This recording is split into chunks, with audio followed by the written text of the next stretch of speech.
নং শিশু বিহার 2 নম্বর ওয়ার্ড। সকালে জল আয় না পাইপটা দিয়ে আমি কই জলটার মধ্যে কি টাটকে রয়েছে, পাইপটা টান দিয়ে দিই একটা সাপ ফুল্লা রয়েছে। তারপরে সবাই আইলো দেখলো। মানে এটা সাপটা কি মরা নাইও? মরা মরা।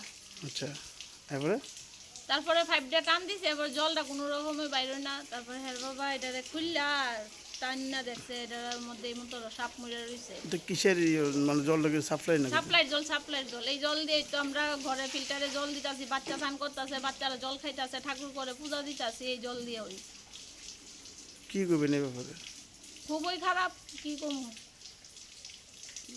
ওয়াটার ট্রিটমেন্ট আছে, এই ব্যাপারে কি করবেন?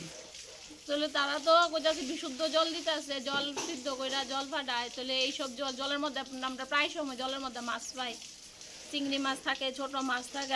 বাচ্চারা আর ওই মাছ লইয়া খেলাধুলা করে, এই মাছ জলের মধ্যে থাকে।